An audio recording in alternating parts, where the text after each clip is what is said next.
do Pai, do Filho e do Espírito Santo. Amém. Vinde, Espírito Santo, enchei os corações dos vossos fiéis e acendei neles o fogo do vosso amor. Enviai o vosso Espírito e tudo será criado e renovareis a face da terra. Oremos. Ó Deus que instruíste os corações dos vossos fiéis com a luz do Espírito Santo, fazei que apreciemos retamente todas as coisas, segundo o mesmo Espírito, e gozemos sempre da sua consolação. Por Cristo Senhor nosso. Amém. Santa Teresinha do Menino Jesus, rogai por nós. Santa Amém. Cecília, rogai por nós. Amém. Fala pessoal, tudo bem? Tudo bem com vocês? Eu sou o Alê. Eu sou o Fagner. Somos do podcast Direto Direto da da Arca. Sejam todos bem-vindos, você que caiu de paraquedas ou não, ao podcast Direto da Arca. Eu estava lembrando de uma cena do primeiro episódio, né? Qual? Adão tem umbigo. Nossa, primeiro episódio.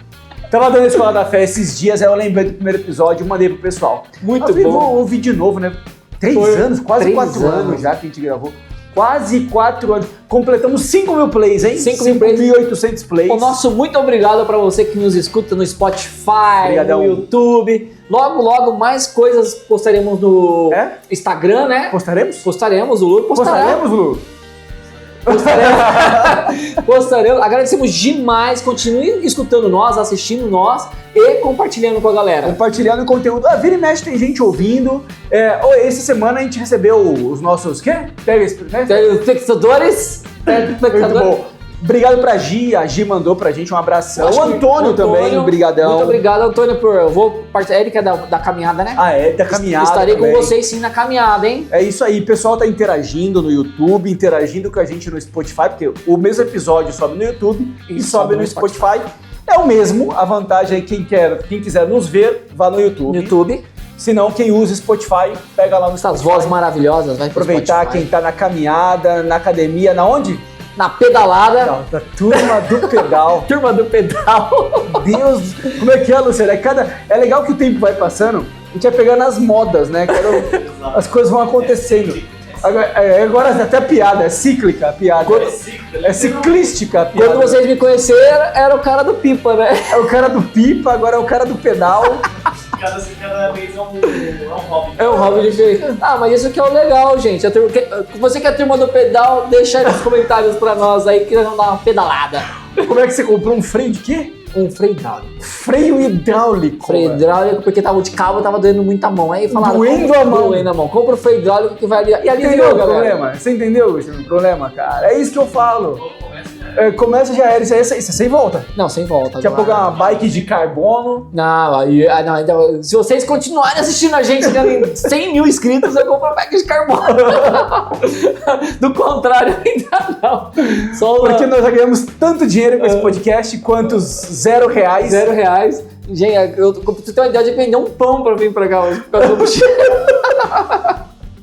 Chega, vamos lá. Sejam todos bem-vindos, estamos lendo a História de uma Alma, capítulo 6. Eu li o 5 de novo, galera, eu tô muito esperto. O Ale tava se preparando pra vir pra cá e ler o capítulo 5. O capítulo 5. E a gente sabe que nós gravamos o capítulo 5. Já passou. Já faz quanto tempo? 3 semanas.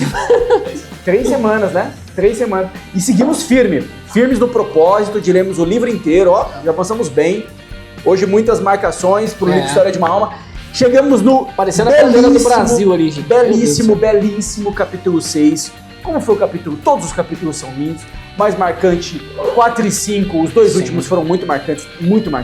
Assim, à medida que ela vai envelhecendo, ela vai amadurecendo, vai crescendo em estatura e graça diante de Deus e dos homens. A beleza, a grandiosidade de Santa Teresinha vai ficando mais evidente. Então, nesse capítulo 6, nós vamos falar da viagem que ela fez de Lisieux até Roma para pedir autorização para o Papa. E será que ela conseguiu? Será que ela conseguiu? Será? Bota aí no Instagram. Será que ela conseguiu? Santa Teresinha entrou no Carmelo, porque ela escreveu de lá. Mas será que ela entrou aos 14 anos de idade? Não 15 sei. anos de idade? Vamos ler para nós sabermos? Vamos ler. Roda a vinheta, vambora!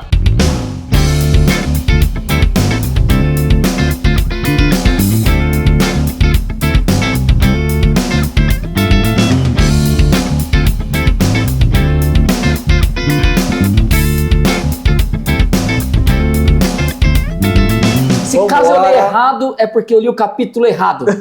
Vamos pro Agora, certo. o capítulo 6 se chama A Viagem a Roma.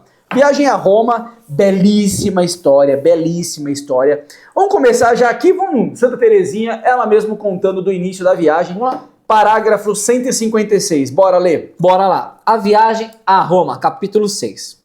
Precisa ler o compreendi aqui ou o rodapézinho lá em cima? Não. Precisa. 3 dias. 3 dias depois da viagem a Bahia, a Bahia, devia fazer outra muito mais longa, a Cidade Eterna. Ó, que viagem é aquela? Por si só me instruiu mais do que longos anos de estudos. Mostrou-me a vaidade de tudo quanto passa e que tudo debaixo do sol é tribulação de espírito. Sem embargo, vi muitas coisas belas. Contemplei todas as maravilhas da arte e da religião. Antes de tudo, pus os pés na mesma terra que os santos apóstolos, terra regada com o sangue dos mártires, e minha alma dilatou-se ao contato com coisas santas. Não, maravilhoso, porque né, vocês vão perceber a viagem a Roma, ela tá falando dos santos apóstolos que foram até Roma, Pedro e Paulo. Sim. E ela tá falando dos mártires, porque os mártires, e nós contamos isso aqui na história da igreja, nós contamos a história dos mártires. Sim. E lá pra frente, fiquem até o final, vocês vão ver ela chegando no Coliseu de Roma, no lugar onde os mártires, né, enfim, foram assassinados. Vamos lá, pode continuar. Sou muito feliz de ter estado em Roma. Compreendo, todavia, as pessoas mundanas quando pensaram que papai que induzira a fazer a grande viagem, a fim de desviar meus planos de vida religiosa. Nisso, havia realmente com que abalar uma vocação pouco consolidada, não tendo jamais vivido no meio da alta sociedade. Celina e eu nos achávamos no meio da nobreza que integrava quase exclusivamente a peregrinação. ou seja, só gente rica. Só gente top, né? Só gente rica indo e gente achando que o pai tá levando a peregrinação para que ela desistisse, né? É verdade, para que ela não fosse, né? Exatamente. E era o contrário. Vamos ali na parágrafo 157. 157. A segunda experiência que colhi refere-se aos sacerdotes, por não ter jamais vivido em contato mais próximo com eles. Não dispunha de elementos para compreender a finalidade principal da reforma do Carmelo. E encantava-me o rezar pelos pecadores. Mas rezar pelas almas dos sacerdotes, que julgava mais límpidas do que o cristal, isso me parecia coisa de se espantar. Ponto importante. Ela está dizendo aqui, né? A segunda experiência que eu colhi. É porque a primeira experiência, nós pulamos aqui alguns parágrafos. A primeira experiência que ela colheu é perceber o seguinte, que esse mundo da riqueza Sim. Não serve para nada. Ela até vai dizer em um momento que é o seguinte, nem tudo que brilha é ouro. Né? Eu não pude me deixar apegar, me encantar com essas coisas que na verdade não são do céu. Já no parágrafo 157, começa um ponto muito importante. Ela vai dizer assim, nessa segunda experiência refere-se aos sacerdotes. Rezando por eles agora? É agora que vai começar. Entendi. Ela já comentou sobre isso no capítulo 5, e agora ela vai começar a entender sobre rezar pelos sacerdotes. Por não ter jamais vivido em contato mais próximo com eles, não dispunha de elementos para compreender a finalidade principal da reforma do Carmelo. Do que ela está falando? Ela está falando de São João da Cruz e de Santa Teresa d'Ávila. Santa Teresa d'Ávila e São João da Cruz reformaram o Carmelo. Uhum. Uma história belíssima, depois a gente pode comentar sobre isso. Mas de forma resumida, o Carmelo não vivia os seus melhores momentos ali no século XVI. Então Santa Teresa d'Ávila, primeiro ela inicia a reforma do Carmelo feminino, e ela, vamos dizer assim, motiva, convence, e até de certa forma é a mentora de São João da Cruz para reformar a ala masculina. E eles reformam totalmente o Carmelo. Tinha duas alas, então, né? Sempre teve, a parte masculina e a parte feminina. Entendi. Não, a gente não pode esquecer que um capítulo interessante da vida de São João da Cruz, quando São João da Cruz tentou reformar o Carmelo, e ele apresentou a nova regra aos irmãos, ele foi condenado a apanhar todos os dias. Achavam impuro essas coisas? Não, assim, quem é você? Você é pensa que da época da reforma, né, da reforma protestante e tudo mais, quem é você? O que você está querendo provocar aqui no Carmelo? Mas enfim, eu tô resumindo muitíssimo, até de forma simplória, uma história lindíssima e gigante desse imenso santo que é São João da Cruz. Mas o fato é, todos os dias ele era retirado da cadeia da cela não o quarto, cela cadeia mesmo. Ele era retirado da cadeia que havia no convento, os irmãos batiam nele e ele voltava para a cadeia. E ele escreveu grande parte dos seus livros com um pouco de luz que entrava pelas grades. Só saía para apanhar. Por 6 meses, mas ele se manteve firme e fiel, não só ao Carmelo, quanto à igreja, e de fato o Espírito Santo prevaleceu e ele reformou o Carmelo na ala masculina. Mas assim, o que ela está dizendo? Por que era necessário reformar o Carmelo? Porque também a vocação do Carmelo é rezar pelos sacerdotes. Essa é a vocação principal. Rezar pelos sacerdotes. É consenso, né? A igreja sempre disse isso, que enquanto os sacerdotes estão ao mundo a evangelizar, a guerrear, quem os sustenta são os irmãos e as irmãs que se mantêm em oração de forma constante. É até interessante que é o seguinte, olha que curioso, nós vivemos uma crise de vocações na Europa. Uma crise de vocações, nessa época eu já vivia, e aqui também, nesse momento atual também. Nós vivemos uma crise de vocações sacerdotais na Europa, mas não vivemos crises de vocações religiosas. Maravilha. Porque as vocações religiosas nunca acabam. Que já está ali presente. Nunca acabam. Essa vocação de querer ser um frei, querer ser uma freira, isso nunca acaba. Por mais que as vocações sacerdotais não estão tão afloradas na Europa, por outro lado, as vocações para as freiras continuam muito afloradas. São elas que sustentam a igreja com a sua oração. Estar numa clausura de um Carmelo, ou seja, para ela, nós que estamos presos, né? Porque elas estão livres. Elas saem da grade a hora que quiser e, na verdade, elas se isolaram dessa prisão que é o mundo. Mas lá, com as suas orações, elas sustentam a igreja e, fundamentalmente, sustentam o clero. Então é isso que ela está dizendo. Encantava-me o rezar pelos pecadores. Sim. Mas veja, ela nunca havia pensado em rezar pelas almas dos sacerdotes. Por quê? Ela julgava mais límpida do que o cristal. Ela não imaginava que tinha tanta que coisa os padres poderiam pecar tanto. Só que nessa viagem, muitos padres vão com ela. Nessa viagem, muitos padres vão. E aí ela percebe que eles são tão pecadores quanto os outros. Então, vamos lá. Na Itália, vinha compreender minha vocação, e não era longe demais para ir em busca tão útil de conhecimento. Pelo espaço de 1 mês, vivi com muitos sacerdotes santos, e verifiquei que, se a sua sublime dignidade os coloca acima dos anjos... Coloca acima dos anjos porque ele consegue a Eucaristia. Sim, É uma coisa que o anjo não consegue nem comungar. Nem por isso deixam de ser homens, fracos e defectíveis. Se sacerdotes santos, a quem Jesus em seu evangelho chama o sal da terra, mostram por seu procedimento que tem extrema necessidade de orações. O que dizer dos tíbios? Tíbios são aqueles que a tibieza, ela é uma fraqueza até de oração. É mesmo? Você não tem nem vontade nem de rezar. Né? E além disso, você comete erros constantemente. O que ela está dizendo? Se os santos cometem erros, imagine os tíbios. Não foi Jesus que declarou ainda: se o sal se tornar insípido, com que recuperará o sabor? Minha mãe, como é linda a vocação que tem por finalidade conservar o sal destinado às almas. Tal é a vocação do Carmelo, dado que o único fim de nossas orações e sacrifícios é o de sermos apóstolas dos apóstolos, orando por eles, enquanto evangelizam as almas com suas palavras e principalmente com seus exemplos. Olha, a vocação do Carmelo é ser apóstolas dos apóstolos. Muito bonito, né? Vamos já para a viagem, então. Aí para baixo mesmo, no parágrafo 158, a gente vai ter de madrugada, lá embaixo. Tá. 158, mais abaixo, tá? De madrugada, às 3 horas, atravessei a cidade de Lisieux. Isso foi 4 de novembro de 1887. Às 3 horas da madrugada, atravessei a cidade de Lisieux, ainda adormecida. Na ocasião, várias impressões me passaram pelo espírito. Sentia que caminhava para o desconhecido e que grandes coisas me aguardavam por lá.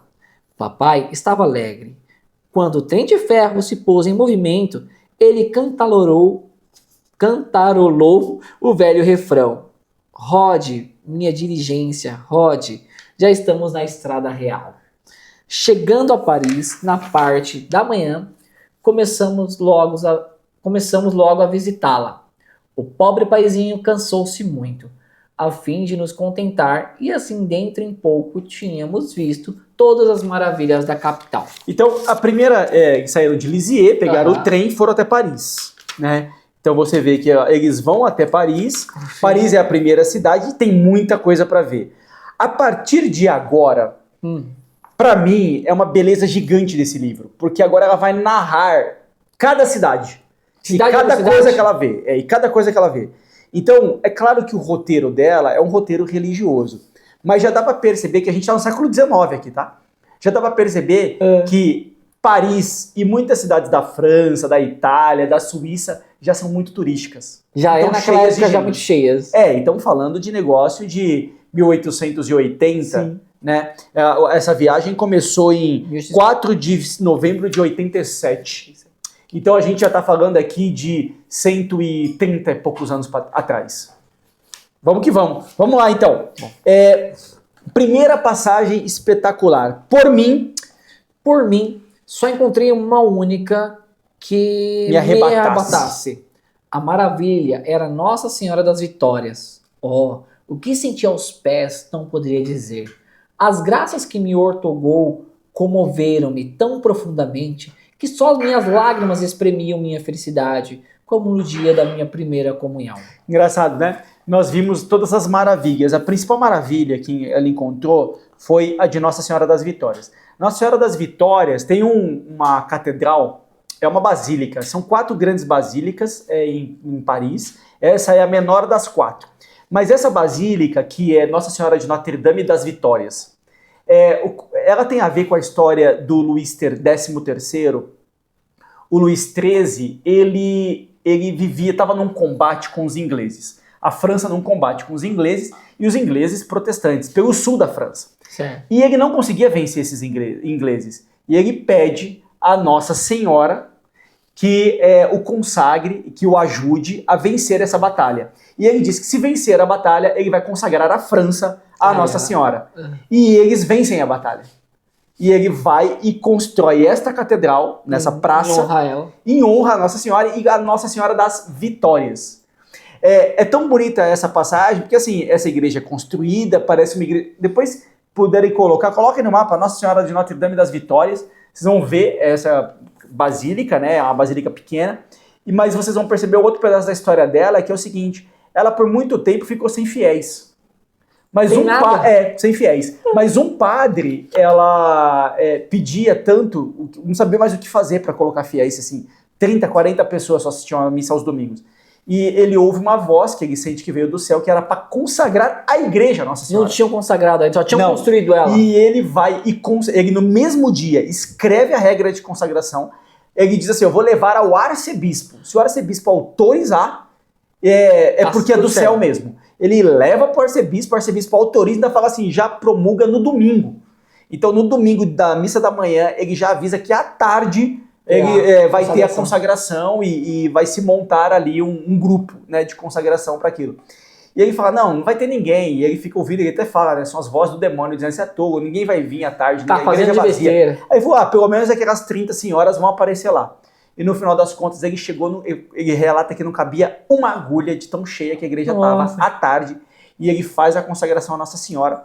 E essa igreja hoje, não à toa, você anda por ela, você consegue ver nos vídeos, eu nunca fui em Paris, mas eu vi nas fotos, mas placas assim, a igreja é espalhada de placas de pessoas que tiveram as suas graças alcançadas. Teve até um texto bonito que eu vi que estava assim, era uma coisa mais ou menos assim, 1886, dizendo assim: a voz recorro, o jovem estudante em desespero. Aí, em 92, venho agradecer o médico formado. Então, bonito isso, né? Que ele estava se preocupando naquela época, mas depois ele conseguiu se formar. Então, Nossa Senhora das Vitórias, muito bonita essa história. E aí, para ela foi a parte mais grandiosa. E não foi só Santa Teresinha que foi. Na biografia do São Luís Martin, pai da Santa Teresinha, ele morava em Paris quando era jovem. E era um lugar que ele chamava de pedaço do céu. era nessa basílica, nessa catedral. Ele chamava de pedaço do céu, ele ia com frequência. Por exemplo, São João Bosco, ele rezou uma missa lá. Dom Bosco? Sim, Dom Bosco rezou uma missa nessa catedral. Então, assim, é uma catedral que muitos santos pisaram ali. Já tem uma boa história, né? Muitos santos pisaram ali. E Santa Terezinha, para ela, foi onde ela ficou maravilhada. Então, só pra gente entender. O porquê que ela ficou tão maravilhosa. Exatamente. Vamos lá. A Santíssima Virgem, porque agora ela, né, ela tá de frente à imagem da Nossa Senhora das Vitórias. Vai lá. Vamos lá. A Santíssima Virgem. A Santíssima Virgem deu-me a perceber que foi ela realmente que me sorrira para mim. Lembra que ela foi curada pelo sorriso de Nossa Senhora. Nossa Senhora. Então aqui ela teve a convicção que realmente foi o sorriso de Nossa Senhora. E que me curara. Compreendi que velava por mim e que eu era sua filha. E por isso já não lhe podia dar outro nome a não ser o de mamãe, que me parecia mais afetuoso do que o de mãe. Com que fervor não lhe supliquei que me tomasse para sempre em sua guarda e logo fizesse do meu sonho uma realidade, aconchegando-me à sombra de seu manto virginal.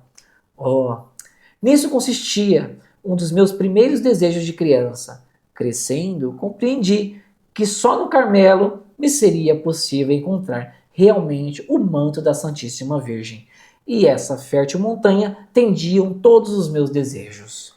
Bacana que agora a gente vai ver o pedido que ela faz à Nossa Senhora. Continua aí. Pedi ainda a Nossa Senhora das Vitórias desviasse de mim tudo o que poderia manchar minha pureza. Não ignorava que, numa viagem como esta para a Itália, aconteceriam muitas coisas susceptíveis de me conturbarem mormemente, porque, ignorando o mal, receava dar com ele, pois não sabia ainda por experiência que tudo é puro para os que são puros. E que a alma simples e reta não vê o mal em coisa alguma, uma vez que o mal não existe efetivamente, senão nos corações impuros e não em objetos insensíveis. Pedi também a São José velasse por mim. Desde a meninice tinha por ele uma devoção que se fundia com o meu amor à Santíssima Virgem. Recitava todos os dias a oração. Ó São José, Pai e protetor das virgens. Por isso, empreendi, sem receio, minha longa viagem. Estava tão bem protegida que me parecia impossível sentir medo. Você vê, né? Ela pede a Nossa Senhora das Vitórias a proteção para essa viagem para guardar a pureza. A pureza dela. Pede a São José, então, a devoção dos santos. Isso é outra coisa interessante. Não há nenhum registro de um santo que não seja mariano. E sem contar que ela ainda coloca aqui que a minha felicidade é no Carmelo. Eu preciso estar lá. Me guarde. Interessante porque ela faz aqui a referência à carta a Tito, né? São Paulo a Tito, capítulo 1, versículo 15, que é tudo é puro para os que são puros. Mas você vê que interessante, né? Ela diz, Nossa Senhora, me ajude a guardar a pureza, porque o que é importante para mim é o Carmelo, e eu não posso perder. Depois ainda pede a intercessão de São José. José, pai e protetor das virgens. Eu acho esse ponto interessante, Santa Terezinha, ela zelar tanto pela virgindade dela. Não vamos nos esquecer do que ela falou de Maria Madalena no capítulo 4, capítulo 5. Acho que capítulo 4, na hora que ela fala que Jesus aguardou de pecados piores do que o de Maria Madalena. Muito interessante isso. Essa preocupação dela de guardar-se virgem, né? E de admirar a virgindade. Aqui vamos só pegar mais um pedacinho do 159. Depois de nos consagrar... Depois de nos consagrar ao Sagrado Coração de Jesus, na Basílica de Montmartre, é isso? Isso. Montmartre. Partimos de Paris na segunda-feira, dia 7 pela manhã. Muito bem. Aqui é o seguinte, daqui para baixo, aqui esse parágrafo, eles... Não vou... Assim... Quem que ela encontrou, tá? Só para vocês saberem. Ela encontrou quem é que estava na comitiva. Aquele padre Révérony, não podemos esquecer, o padre Révérony é o que cuidava do Carmelo. Que é o que tinha negado. Sim. Lembra que tinha negado? Então, ele está na comitiva. Ele está nessa comitiva. Então, isso é um ponto importante. E eles também resolveram dar um nome. Tem uma parte que fala que a pregação foi organizada pela Diocese de Constancis. Isso, é bem no comecinho aqui. Isso, lá no início, no rodapé, né? Que é a diocese deles que organizou. Isso, por isso que eu acho que esse padre é isso aí mesmo. O padre Révérony foi aquele que negou a entrada dela no Carmelo. Foi. Não podemos esquecer disso. Então, assim, Deus providenciou todas as coisas e colocaram numa viagem de 30 dias. Que essa viagem aí de volta. Ixi. Aqui, e esse padre Révérony, ele toda hora ficava observando ela, tá? Tá. Ele ficava observando, ele tentava ouvir a conversa dela com o pai, e ela percebia que estava sendo vista, então ela Tô fazia... sendo vigiado. E ela fazia de tudo para ser vigiada mesmo. Vamos dar uma olhada aí agora, parágrafo 160, a chegada, antes de chegarmos à cidade eterna, vamos lá. Vamos lá. 160. Ó que lindo, olha que lindo isso, a narração, para quem nunca foi à Suíça, Santa Terezinha vai narrar a chegada à Suíça. Vai lá. Antes de chegarmos à cidade eterna, alvo de nossa peregrinação, foi-nos dado contemplar muitas maravilhas. Primeiro, a Suíça com suas montanhas, cujos cumes desaparecem nas nuvens, com as graciosas cascatas a borbulhar de mil maneiras diferentes, com seus vales profundos, cheios de gigantescas samambaias e de urges cor-de-rosa. Oh, minha querida mãe, quanto bem não fizeram a minha alma as belezas da natureza, que se alastravam com exuberância, como a levantaram até aquele que se comprazeu de lançar tais obras-primas em terra de exílio, cuja duração não passará de um dia. Meus olhos não eram suficientes para ver. De pé, junto à portinhola, quase perdi a respiração. Quisera estar em ambos os lados do vagão, pois quando me voltava para outra banda, punha os olhos em paisagens de visão encantadora, totalmente diversas daquelas que desdobravam à minha frente. Linda, né? Nossa, ela conta um relato, uma história, parece que tá lá dentro É muito legal. Essa deve ser uma viagem incrível. Primeiro é o seguinte, né? Você pega ali os Alpes suíços, né? E a Suíça é o lugar de muitos vales. Vales e montanhas. Então, quer ver ela falando da montanha aqui, ó? Achávamos-nos por vezes no cume de uma montanha, a nossos pés, uns precipícios, cuja profundidade o olhar não podia alcançar. Pareciam estar na iminência de tragar-nos, ou então havia algum lugarejo encantador, com graciosos chalés e campanários, por cima do qual balançavam intolentes umas nuvens deslumbrantes de álvora. Mas ao longe, um vasto lago que o sol dourava com seus últimos reflexos, ondas tranquilas e cristalinas que absorviam o matiz azulado do céu, mesclado com as afogueadas luzes do poente, desvendavam aos nossos olhares, embevecidos, o espetáculo mais poético e sedutor que se possa imaginar. Muito legal, né? Caramba, coisa linda. Parece uma poesia, né? É uma pintura, né? É uma pintura. Dá pra fazer um quadro. É uma pintura. Vamos no 161. 161. À vista de todas estas belezas, despontavam em minha alma pensamentos bem profundos. Parecia-me compreender desde já a grandeza de Deus e as maravilhas do céu. Afigurava minha vida religiosa tal qual ela é em si, com todas as suas sujeições, com seus pequenos sacrifícios feitos na obscuridade. Compreendia como era fácil ensimesmar-se e esquecer a meta sublime de sua vocação. E dizia-me, mais tarde, a hora da provação, quando já não puder, prisioneira que for do Carmelo, contemplar senão uma pontinha do céu estrelado, lembrar-me-ei de tudo quando estou vendo hoje.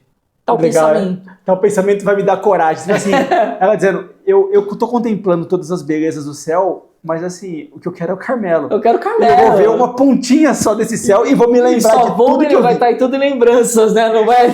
Coisa mais linda, né, cara? Isso Coisa não mais linda. há de acontecer, né? Só mesmo o que passei. Não terei a desgraça de apegar-me a ninharias. Olha, ela tá chamando todas as belezas de ninharias. Uhum. Agora que meu coração pressentiu o que Jesus reserva aos que os amam.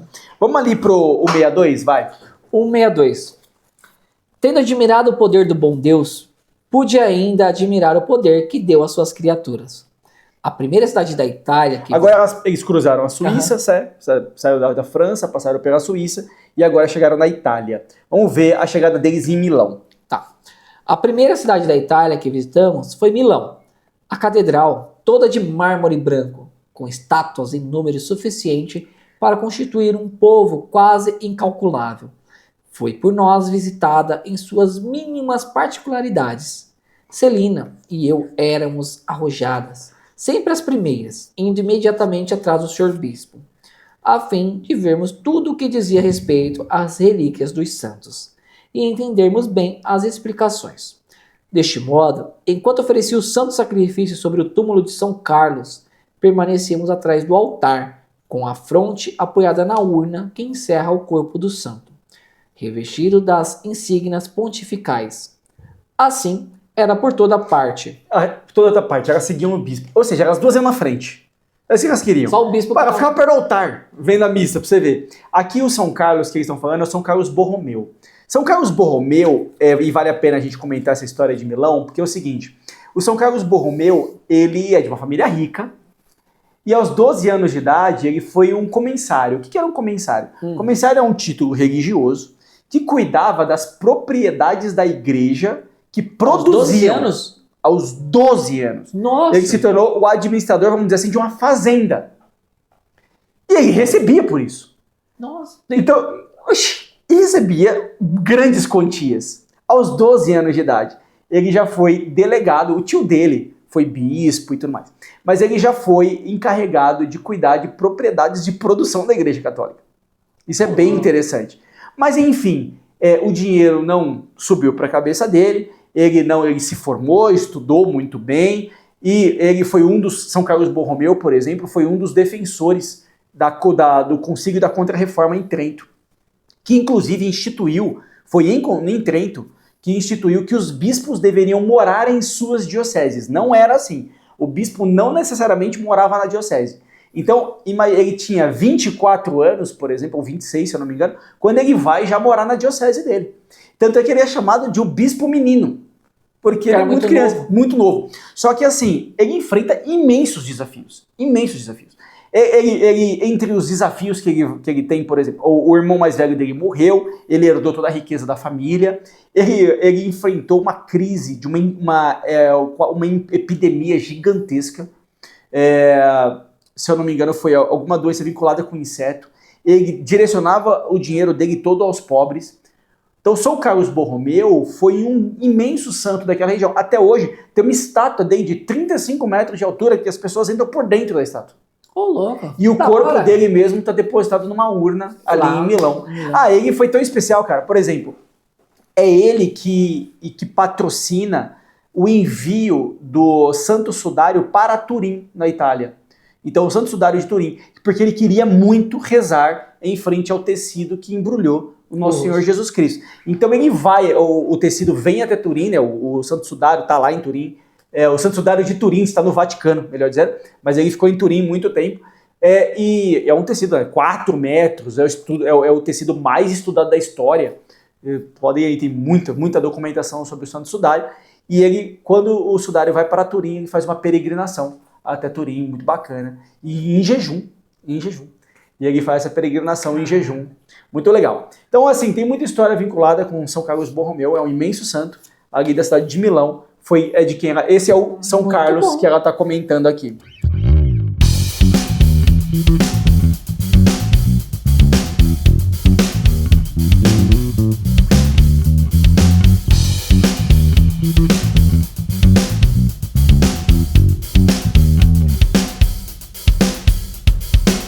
Muito bem. Vamos aqui para o 163. 163. Depois de descermos de nosso ponto... eu só queria pegar um pedacinho. Antes do 163, pega ali um finalzinho ali, ó. A cidade de Milão, onde tivemos a satisfação de ver aos nossos pés a cidade de Milão, cujos habitantes numerosos davam a impressão de um pequeno formigueiro. Ou seja, cidade movimentada, bem movimentada. Pode seguir. Né? Depois de descermos de nosso ponto de observação, começamos nosso passeio de carruagem, que iriam durar um mês inteiro e saturar. Ou seja, não vai ser mais de trem, agora é de carruagem. Um mês de carruagem elas vão ficar. Vai. Uma vez por todas, meu desejo de rodar incansavelmente. O Campo Santo enlevou-nos mais ainda do que a catedral. Todas as estátuas de mármore branco, a que um cinzel genial parece ter comunicado vida real, estão dispostas num vasto campo de finados com certa displicência, o que para mim lhes aumentava o encanto. Poderia alguém sentir a tentação de querer consolar os ideais personagens de que se está cercado? A expressão é tão autêntica, a dolência é tão serena e tão resignada que se não puder deixar de reconhecer noções de imortalidade que deviam encher o coração dos artistas ao executarem tais obras-primas. Aqui é uma criança a esparzir flores sobre a tumba dos pais. Nossa. O mármore parece ter perdido seu peso e as pétalas delicadas parecem deslizar por entre os dedos da criança. O vento, ao que parece, vai desfolhá-las, como também parece fazer ondular o tênue véu das viúvas e as fitas que adornam os cabelos das donzelas. Como nós, papai também estava extasiado. Na Suíça, sentia-se fadigado. Agora, porém, voltando novamente sua boa disposição, desfrutava o belo espetáculo, objeto de nossa contemplação. Campo Santo. Campo Santo é pra um onde tem cemitério. Os mortos ali, né? Mas não era um cemitério. Eles construíram o Campo Santo no século XIII. Não era para ser um cemitério, era para ser igrejas. Mas acabou virando um cemitério. Na época passada, as igrejas tinham os seus cemitérios. Mas assim, acabou virando cemitério e começaram a fazer essas esculturas no mármore branco. Certo. Você vê que ela relata que a escultura é tão bem feita que é uma criança jogando pétalas de rosas nos túmulos dos pais e as pétalas de rosas parecem que vão voar com o vento. Só que são pétalas de mármore. E é uma escultura de mármore. Entendi. Mas assim, praticamente não tem muita coisa. Estão tentando restaurar o Campo Belo, mas na Segunda Guerra, se eu não estiver enganado, um fragmento de bomba estourou lá e destruiu uma boa parte das esculturas e também do telhado. E aí eles já começaram uma reconstrução. Mas provavelmente eu até procurei para ver se essa escultura que Santa Terezinha viu, se ela também estava lá. Mas eu acabei não procurando com muito detalhe, porque depois que eu vi que havia sido destruído e reconstruído, eu imagino porque foi destruído, né, na Segunda Guerra. Santa Terezinha está aqui antes da Primeira Guerra ainda. Então, provavelmente não deve mais estar lá. Vamos avançar aqui, perto do 165, legal quando o contato dela com as pessoas diferentes. Ó, em conclusão, aqui quantas pessoas diferentes não vimos? Quão interessante não é o estudo do mundo para quem está na iminência de deixá-lo. Ou seja, ela estava viajando e olhando para o mundo já com um olhar de observadora, mas de alguém que já vai se retirar. Não está interessada em estar ali, né? Mas é interessante ver a obra do Criador, ver as coisas maravilhosas, ver as pessoas diferentes. Mas não é bem isso que eu espero para minha vida. Vamos lá para o 165. Vamos para Veneza agora, saindo de Milão em direção a Veneza. Show. 165. Em Veneza, houve completa mudança de cenário. Em lugar do burburinho das grandes cidades, não se ouvem no meio do silêncio, senão os gritos dos gondoleiros e o murmúrio das ondas batidas pelos remos. Veneza é cidade alagada, né? Então você só tem ali os gondoleiros, são as gôndolas andando ali pela cidade. Eu nunca fui para Veneza, né? As fotos são sempre românticas, mas todo mundo que foi e que me conta diz que a cidade é fedida.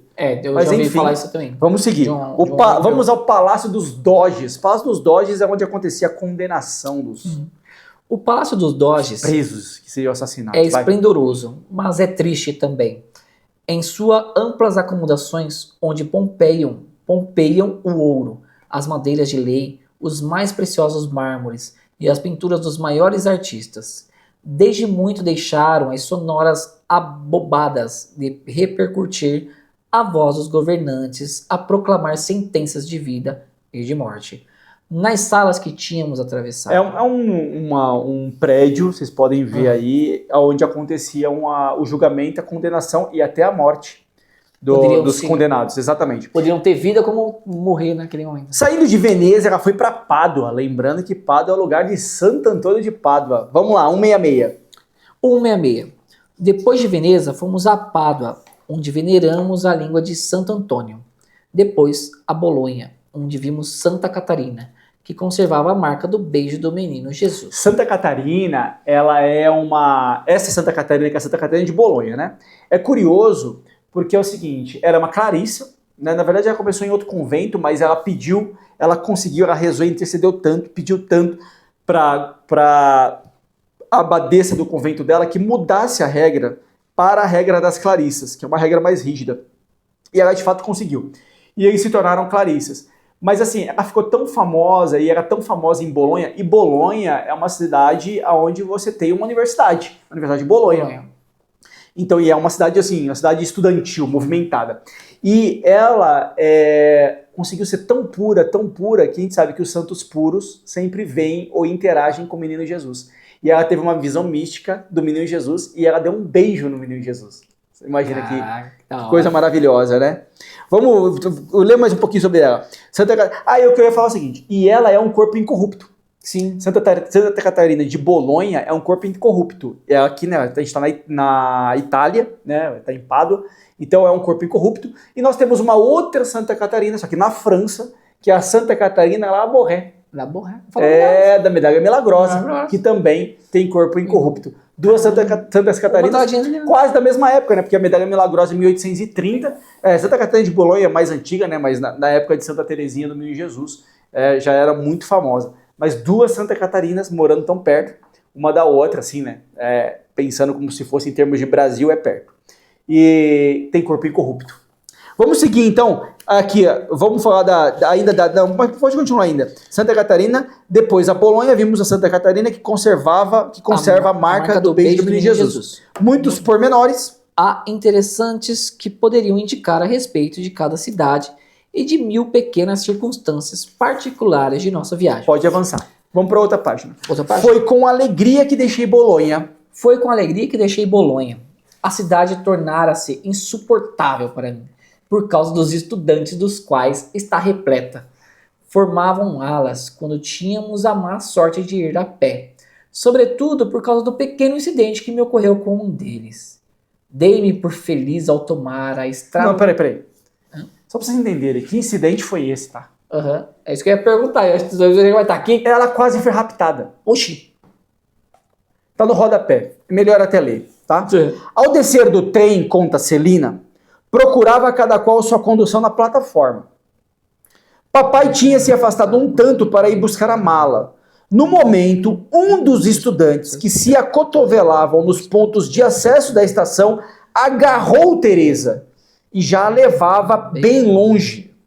Mas fulminei-lhe tal olhar, contou-me Teresa por sua vez, que me largou incontinente.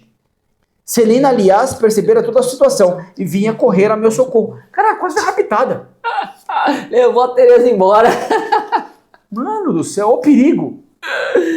E não estamos falando de uma criancinha, né? Porque ela tá com 14 anos. 14 anos. Ela falou que olhou com tamanha raiva pra ele. Agora, imagina, né? Ele teve medo do olhar dela. Por isso que a ira, ela não é um pecado em si. Na verdade, os sentimentos não são pecados em si. Os sentimentos bem empregados são para sua salvação. Não vamos nos esquecer de Jesus dando chicotada lá no templo aos mercadores. Não vamos nos esquecer de Jesus chamando de víboras. Né? Então, assim, a ira, ela corrige, ela salva e ela converte. Bem ajustada. Você vê que foi o olhar dela, mas fulminei-lhe tal olhar. Que olhar não foi esse, né? O olhar da ira de Deus. Certamente, uma santa. O olhar dela foi da ira de Deus, que o rapaz, né, o estudante, alargou. Perigosíssimo. Verdade, não era um monte de gente, né? Nossa. Vamos aqui continuar, porque essa parte, preciso falar alguns detalhes para vocês. Dei-me por feliz ao tomar a estrada de Loreto. Peraí. Loreto é onde está a casa de Jesus, Maria e José. Mas como é que nós temos a casa da Sagrada Família na Itália? Tantos anos. Vocês são da Galileia. Como é que tem uma casa na Itália? Eles compraram aqui. Pois é. É que nem você que tem uma casa em Portugal lá, lembra? Mas eu não tenho. A casa da Sagrada Família em Loreto, a casa de Maria em Loreto, conta a história, né? Uns vão dizer que é lenda, mas eu acredito que de fato é uma manifestação de Deus. Quando os muçulmanos invadiram, para que essa casa em Jerusalém, na Galileia, que na verdade não fosse destruída, os anjos carregaram esta casa até Loreto. Carregaram? Uns vão dizer que, na verdade, quem carregou foi uma família chamada Ângelos. Entendi. Mas veja, a casa da Sagrada Família que está em Loreto já foi muito estudada. Vou te dar um exemplo, tá? Como parece que a casa foi colocada. Certo. Quando você vai construir uma casa, você desenha uma fundação na casa, certo? Sim. Você vai carpir aquele terreno, Você vai nivelar aquele chão e aí sim você ergue as paredes. Sim. Não, as paredes, e aí a própria arqueologia de engenharia civil já mostrou que as paredes, elas foram colocadas. Assim, a parede tá, por exemplo, num vão de chão. Nem o chão foi nivelado. Jogaram a parede ali. Quase que a casa foi carregada e pum! Pra você ter ideia, assim, já se sabe que aonde a parede foi colocada tinha grama. Então, assim, nem se preocuparam em carpir. Só Não nivelaram. Ou vamos seja, livrar do perigo como se e de deixar fato ali. a casa viesse fosse sendo carregada quase como um drone e colocada ali, nessa cidade de Loreto. Pois é, já se sabe que as pedras são da Galileia. As pedras são da época de Jesus. E elas são enormes. Como é que se carregou aquilo, que é praticamente um encaixe de uma caverna, para Loreto? Cara, é muito longe. Não dá para carregar no braço, não dá para carregar por um navio, você vai cruzar o Mediterrâneo todo. Assim, não vamos esquecer que Paulo, por exemplo, cruzando o Mediterrâneo, sendo enviado preso, ali de Jerusalém até Roma, lembra que nós narramos aqui em Atos dos Apóstolos, o navio dele naufragou 14 dias. Pegou uma tempestade. Imagina você carregando uma casa. E outra coisa, essa casa não foi desmontada para depois ser montada. Esse é um outro detalhe. Do jeito que foi, aquela casa está montada pela primeira vez. É que tem as bases de erros. Isso é muito interessante. Então essa é a casa. E outra coisa que pode nos deixar tranquilos em acreditar, nós temos vídeos de papas. Se eu não me engano, João Paulo II, Papa Bento XVI, visitando a casa da Sagrada Família em Loreto. E você vai ver o Papa Bento XVI, por exemplo, encostando a mão nas paredes e rezando. Então, se os santos todos validam a casa de Loreto, inclusive os nossos papas, quem é a gente para acreditar? Tá tudo certo. Ainda mais Santa Terezinha. Tá olha a reação dela, dela chegando na casa da Sagrada Família em Loreto. Não me surpreende que a Santíssima Virgem escolhesse o lugar para ali transportar sua abençoada casa, onde paz, alegria, pobreza dominam como soberanas. Tudo é simples e primitivo. As mulheres conservam seu gracioso traje italiano e não adotaram a moda de Paris, como o fizeram as de outras cidades. Enfim, Loreto encantou-me. Que direi da Casa Santa? Minha emoção foi profunda quando me encontrei debaixo do mesmo teto que a Sagrada Família, a contemplar as paredes, nas quais Jesus fixava seus olhares divinos, a pisar no chão que São José regava de suores, onde Maria carregava Jesus nos braços, depois de tê-lo trazido em seu seio virginal. Vi o cubículo, onde o anjo descera para junto da Santíssima Virgem. Coloquei meu terço na tigelinha do menino Jesus. Coloquei meu terço na tigelinha do menino Jesus. Como me encantam estas recordações. Incrível. A ainda estava lá. Incrível. Entretanto, nossa maior consolação foi a de recebermos o próprio Jesus no interior de sua casa e de sermos seu templo vivo no mesmo lugar que honrara com sua presença. Muito interessante, né? Receber a Eucaristia. Ali, né? Receber a Eucaristia ali. Vamos pegar aqui e só ali pode a gente receber a Santa Comunhão, porque ali tem uma igreja, né? O altar ficava na própria basílica. Onde se encontra a Casa Santa, encerrada qual precioso diamante num receptáculo de mármore fizeram branco. uma basílica do lado de fora, a casa tá dentro. Tá dentro. Vai lá. Isso não nos favorecia. No próprio diamante, não no receptáculo, quereríamos receber a comunhão. Com a doçura de sempre, papai fez como todo mundo. Mas Celina e eu fomos atrás de um sacerdote que nos acompanhava por toda parte e que se preparava justamente para celebrar na Casa Santa, graças a uma concessão especial. Pediu 2 partículas, que colocou na patena com a hóstia grande, e compreendeis, minha querida mãe, qual não foi nosso enlevo por fazermos, todas as 2, a Santa Comunhão dentro da abençoada casa. Como elas acompanharam o padre, e o padre foi dentro da Santa Casa, porque assim, a casa tá dentro de uma igreja. Dentro de uma igreja. Todo mundo comungou nos átrios da igreja. E elas não... Não, ela queria comungar dentro da casa. Nem com essa palestra. Ela seguiu o padre até lá dentro da casa. Cara, assistiu a celebração lá do altar e o padre, gente boa, Falou, não, vou colocar não, duas aqui pra vou vocês. colocar duas aqui pra elas Não, e elas vocês- comungaram lá dentro. Vocês são meninas santas, Sabe o que né? elas falavam, né? Aí a casa dentro da igreja é como um diamante num receptáculo de mármore branco. Sim. Ela disse, eu não quero receber a comunhão no receptáculo, eu quero Colocando dentro do da- diamante. Dentro do diamante. Se eu posso dentro do diamante, por que você vai colocar lá fora? Foi uma aventura toda celestial. Que palavras não são capazes de interpretar? Vai. Que acontecerá, Que acontecerá? que acontecerá então quando recebermos a comunhão na eterna mansão do Rei dos Céus? Veremos então que já não se acabará a nossa alegria, que já não haverá tristeza de separação, e que para levar uma lembrança não nos será necessário raspar furtivamente as paredes santificadas pela presença divina, pois que sua casa será a nossa por toda a eternidade. Elas Aqui rasparam a parede. Vou colocar um pouquinho aqui dentro da bolsa, mas eu vou levar a casa. Elas rasparam a parede da casa, cara. Não, eu tinha raspado. Elas rasparam a parede da casa, cara. Pra levar a poeira da parede, embora. Ele falou assim, e é interessante ela dizendo, né? Imagina como vai ser comungar no céu. Tá tudo que, aí, certo. que aí a gente não precisa mais nada disso. Nós já estaremos na casa do Senhor. Vamos lá, 168. Agora vamos falar da chegada deles em Roma. Saíram de Loreto e finalmente chegaram em Roma. Vai. Resta-me agora falar de Roma. De Roma. Meta de nossa viagem, onde julgava encontrar consolo, mas onde fui deparar com a cruz. A nossa chegada era à noite, e como tivéssemos adormecido, acordamos aos gritos dos funcionários da estação. Roma! Roma! Não era sonho, estava em Roma.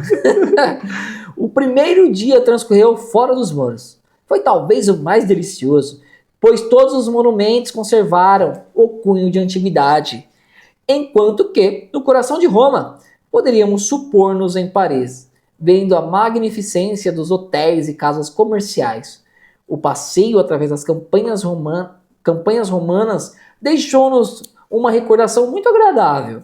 Não falarei dos lugares por nós visitados. Existem muitos livros que se alargam em sua descrição. Será apenas a respeito das principais impressões que tive. Pois é, e agora, assim, das principais impressões, né? Chegando em Roma, para ela, a principal é o Coliseu, onde os mártires estiveram. Então agora a gente vai justamente essa veneração de Santa Teresinha por onde os santos estiveram. Você vê que é isso que ela está buscando. Eu não estou buscando nada disso, só onde que foi os acontecimentos. Vamos olhar aqui, uma das mais doces lembranças foi a que me causou súbita comoção à vista do Coliseu, pois estava afinal a contemplar a arena, onde tantos mártires derramaram seu sangue por Jesus.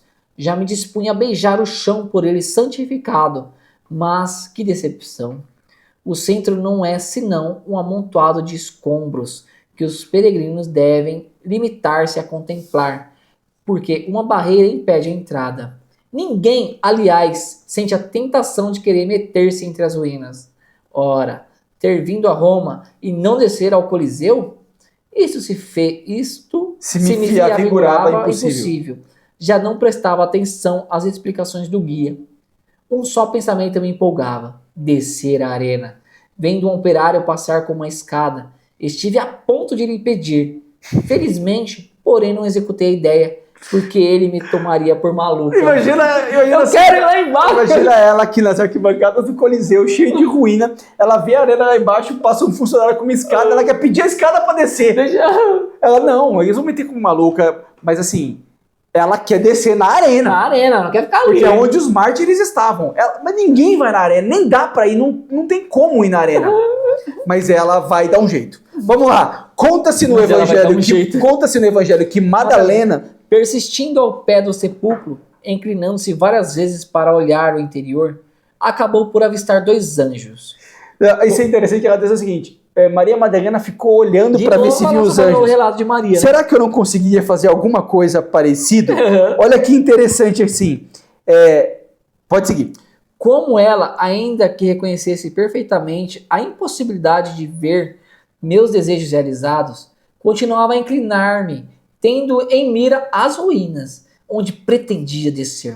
Ela tá aqui inclinada na arquibancada, Querendo- procurando um lugar Pra poder descer. para poder descer. Vai. Ao cabo, não vi anjos, mas o que procurava. Soltei um grito de alegria e disse a Celina: vem depressa, vamos poder passar. Num átimo, transpusemos a barreira que os entulhos atingiam naquele lugar. E eis-nos escalando as ruínas que me desmoronavam sobre nossos passos. Cara, ela tá Ela escalando começou- a ruína, o chão tá quebrando embaixo do pé dela. Caindo tudo. Ela já raspou a casa de Loreto. Agora ela já raspou a casa da Sagrada Família em Loreto. Agora ela tá quebrando o chão Quer do se Coliseu. esborrachar no chão lá do Coliseu. Vai. Isso que é a aventura das irmãs. Papai Papai olhou para nós, atônito, com nossas audácia, e logo nos mandou que voltássemos. As duas fugitivas, entretanto, já não escutavam mais nada. Como os guerreiros sentem a coragem de crescer no meio dos perigos, assim também crescia nosso gozo em razão direta da dificuldade que encontrávamos para alcançar o objeto de nossos desejos. Mas, mais previdente do que mais eu. previdente do que eu, Celina escutara o guia e, lembrando-se de que ele acabava de assinalar uma pequena laje oblíqua como sendo o lugar onde combatiam os mártires, meteu-se a procurá-la. Não demorando muito em achá-la, ajoelhamo-nos na terra sagrada e nossas almas fundiram-se num só coração. Muito fortes eram as batidas do coração, quando meus lábios se achegaram da poeira avermelhada pelo sangue dos primeiros cristãos. Pedi a graça de ser também mártir, por amor de Jesus, e senti no fundo do coração que minha prece fora Pois é. atendida. Elas chegaram, entraram na arena e ela beijou o chão, cara. Chegou mesmo então, né? Chegou na arena e ela beijou o chão, onde os mártires morreram. E ela, você vê que a oração dela é assim: eu quero ser mártir também. E ela foi mártir, né? Morreu na mártir do amor, vamos dizer assim. Mais pra frente a gente vai ver exatamente como é que ela morre. Mas tudo isso aconteceu. Tudo isso aconteceu em bem pouco tempo. Depois de catar algumas pedrinhas, já não deixa de pegar a coisa da casa, Ela né? pegou da O casa, pãozinho lá, já quebrou a escada do Coliseu. Agora ela pegou pedra do pedrinha, Coliseu. palha, vai Vai. embora. Voltamos em direção das arruinadas muralhas para recomeçarmos nossa perigosa empresa. É isso mesmo? Isso Perigosa- mesmo. Perigosa empresa. Vendo-nos tão venturosas, papai não conseguiu zangar conosco. Bem percebi que tinha orgulho de nossa coragem. Beleza. O bagunceiras, né, As cara? Mas assim, bagunceiras, né? é Mas tudo que elas querem. O bom Deus protegeu-nos visivelmente, pois os peregrinos nem perceberam nossa ausência. Não, vamos já avançar aqui por 169. Assim, essa foi a aventura delas no mas foi bem Coliseu. E agora elas foram às catacumbas de Roma. Famosa catacumba de São Calixto, famosa catacumba de Priscila. Então vamos ver elas ali nas catacumbas, aonde, né, a gente sabe que no período dos mártires é onde de fato os cristãos se reuniam e faziam as missas. 169, as catacumbas. As catacumbas, por sua vez, deixaram-me uma impressão muito confortadora. Conservavam-se tais quais me tinham imaginado, quando li sua descrição na vida dos mártires. Depois de passar ali parte da tarde, minha sensação era de estar por alguns instantes apenas. Tão impregnada de aromas me parecia a atmosfera que lá se respirava. Força era levarmos para casa algumas lembranças da catacumba. Vai levar o que? A cruz, o osso, sei lá. Meu Deus! Meu Deus, Terezinha! Que é isso? Jesus! Tá carregando tudo. Vai carregando. Chegou em casa, que mochila que é essa? Você tá com a sacola Tem poeira de Loreto, tem a ruína do Coliseu. pedrinha do chão dos mártires pisado. Agora aqui até lembrança das catacumbas. Eis porque, deixando a procissão ficar mais longe, Celina e Teresa se meteram juntas até o fundo do antigo túmulo de Santa Cecília. da Santa Cecília. É isso, da Cecília. Foram até seu túmulo. Rogai por nós, Santa Cecília, por Santa Teresa. O que elas pegaram? Santa Cecília e apanharam o quê? Terra santificada pela sua presença. Levou mais terra. Mais terra. Antes de minha viagem a Roma, não tinha nenhuma devoção particular pela santa, mas visitando-lhes a casa, transformada em igreja, lugar de seu martírio, e sabendo que ela, Santa Cecília, fora proclamada rainha da harmonia, não por causa de sua bela voz, nem por causa do talento musical, mas pela recordação do canto virginal que entoou ao celeste esposo. escondido no âmago de sua alma. Lembrando que Santa Teresa de Santa Cecília, né, ela foi colocada para casamento, mas queria guardar a virgindade, conta para o marido, na noite de núpcias, que vai guardar a virgindade. O marido não só aceita, como ainda por cima traz o irmão, os dois se convertem e eles viram grandes, vamos dizer assim, missionários dos pobres e tudo mais. Mas vamos seguir. Ela foi martirizada. Tornou-se santa de minha predileta devoção, minha íntima confidente. Nela, tudo me encanta, principalmente seu abandono, sua ilimitada confiança, que a tornaram capaz de virginizar almas que jamais teriam almejado outras alegrias, senão as da vida presente. Santa Cecília assemelha-se à esposa dos cantares. Nela vejo um coro de dança no acampamento militar. Sua vida, outra coisa não foi senão um melodioso cantar até no meio das maiores provações. E isso não me surpreende, visto que o Santo Evangelho repousava sobre seu coração e que no seu coração repousava o esposo das virgens. Lembrando que Santa Teresinha, ela preza pela virgindade e a pureza. Sim. Não à toa você vê que ela ficou devota de Santa Cecília. Porque tem justamente o mesmo, porque mesmo protegeu a virgindade.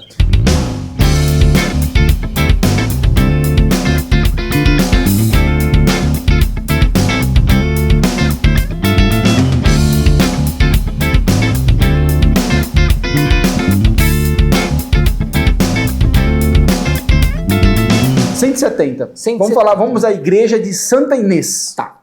A visita à igreja de Santa Inês também me foi muito benfazeja. Isso. Era uma amiga de infância que ia visitar em casa. Falei-lhe longamente de que tão condignamente leva seu nome. Seu nome é que assim, ela está escrevendo a carta para a Madre Inês. Então aqui ela foi na igreja de Santa Inês. Então é por isso que ela está dizendo. Enviando todos os esforços por obter uma relíquia da Angélica Padroeira. Ela queria uma de relíquia minha querida mãe. Meu Deus, a fim de lhe trazer. Mas não nos foi possível conseguir outra senão uma pedrinha. Uma pedrinha rubicunda. E se deslocara de um rio mosaico. Que é uma pedrinha rubicunda que se descolara de um rico mosaico. No mínimo ela descolou, né? Cuja origem remonta ao tempo de Santa Inês. Que o deve ter contemplado muitas vezes. Não é encantador que a amável santa nos tenha dado por ela mesma o que procurávamos e de que nos era vedado lançar as mãos? Ai. Você vê que, cara, elas querem pegar as relíquias. A gente, assim, ela pega as relíquias da casa, são relíquias de 2º grau, de 3º grau, ela quer do mesmo jeito. Tá ali dentro, é santa. E aí, cara, finalmente, elas chegam ao encontro do bispo. Com o Papa. Com o Papa. Vamos lá. O parágrafo 171. 171. 6 dias se foram em visita às principais maravilhas de Roma. E no 7º dia avistei a maior de todas, Leão XIII. Papa Leão XIII. Que só tá Leão XIII. Bem velhinho. Esse dia era... Só lembrando, Papa Leão XIII, o Papa anterior a ele, que foi o Papa Pio IX, nós falamos bastante do Pio IX por conta das aparições de Lourdes. Né, falamos muito com a aparição de Lourdes, e foi no pontificado do Papa Pio IX que o Vaticano foi invadido, e os terrenos, e a igreja perdeu todos os terrenos papais, e, por exemplo, o Papa Pio IX se declarou um prisioneiro do Vaticano, um prisioneiro da igreja, porque ele não tinha mais como sair. Teve a revolta da unificação italiana, e aquilo ali tomou todo o território papal, que ia de um mar a outro. Era enorme o território, os territórios da igreja, né? Os territórios da igreja católica eram enormes. A igreja perdeu tudo, ficou só o pequeno território do Vaticano, isso com o Papa Pio IX. O sucessor do Pio IX é o Leão XIII. O Leão XIII é o Papa que, por exemplo, vai escrever a encíclica Rerum Novarum. Rerum Novarum é a encíclica que traz a doutrina social da igreja. Então, assim, foi um imenso Papa, o Leão XIII, um imenso Papa. Aqui ele está bem velhinho, quando Santa Teresinha vai encontrá-lo. Vamos lá. Esse dia era, ao mesmo tempo, objeto de meus desejos e de meus receios. Dele dependia a minha vocação, pois não chegara a resposta que me devia vir do senhor bispo. E por carta vossa, minha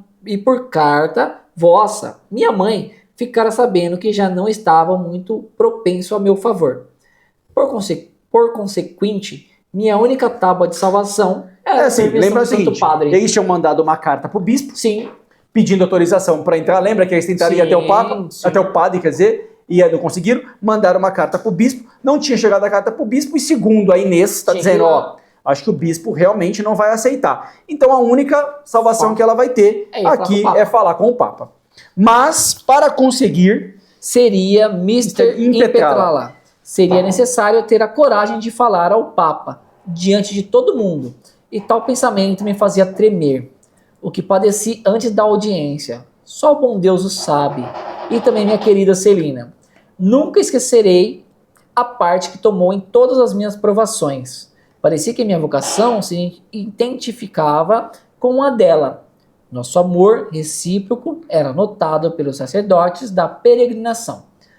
Uma noite, encontrando-nos em grupo tão numerosos que havia falta de cadeiras, Celina tomou-me sobre os joelhos e nos entreolhávamos tão gentilmente. os sacerdotes ali, né, viam a relação das duas, que era uma relação de amor profundo mesmo. Mas era assim, elas sabiam, e a Santa Teresinha vai dizer, por mais que nós nos amávamos muito, a gente não tinha medo, a Celina não tinha medo de que eu entrasse por Carmelo. Tava bem tranquila. Estava bem tranquila. Vamos ao 172. 172. No domingo, dia 20 de novembro, um mês, brincadeira.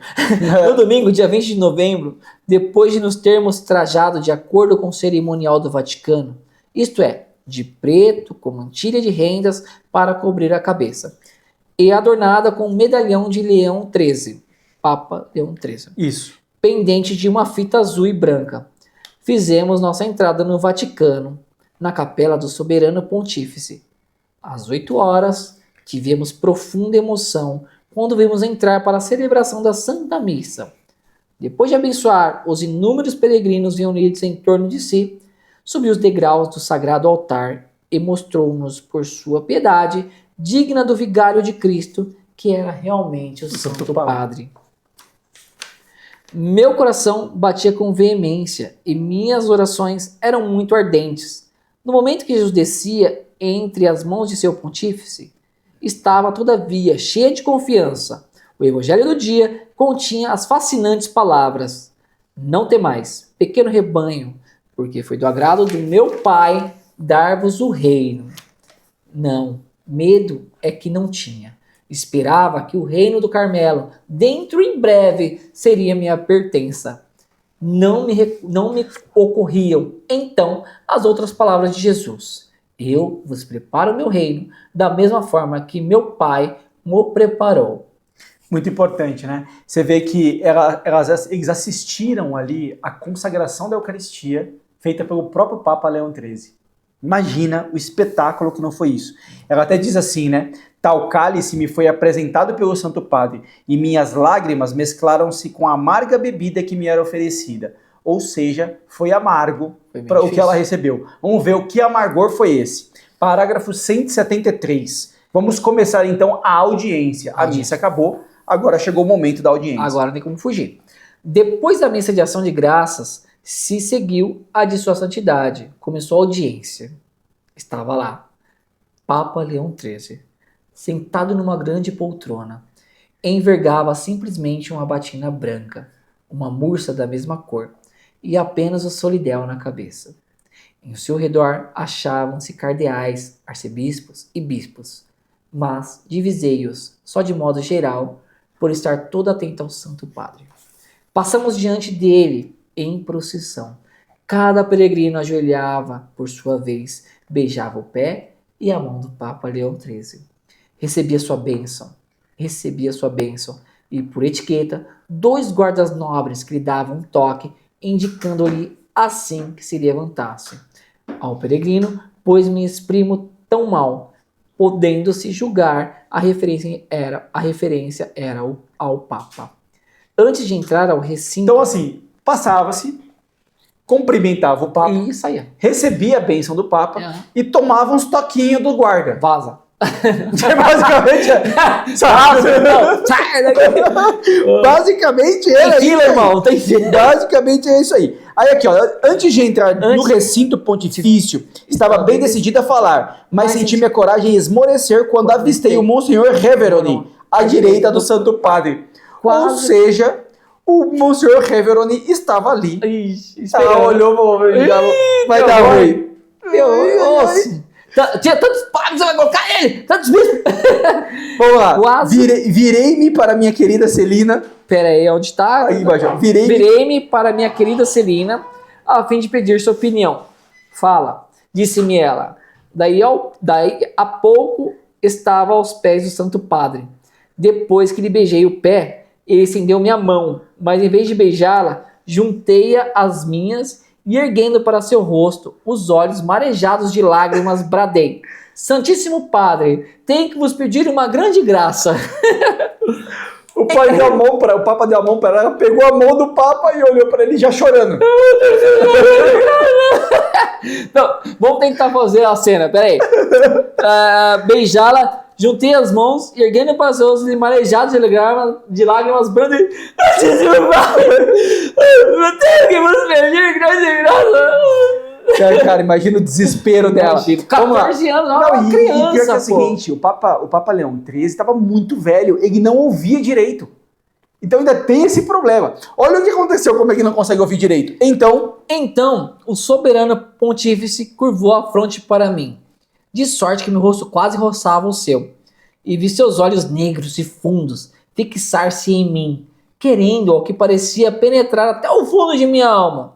Santíssimo Padre, disse-lhe, em honra de vosso jubileu, dai-me a permissão de entrar para o Carmelo aos 15 anos de idade.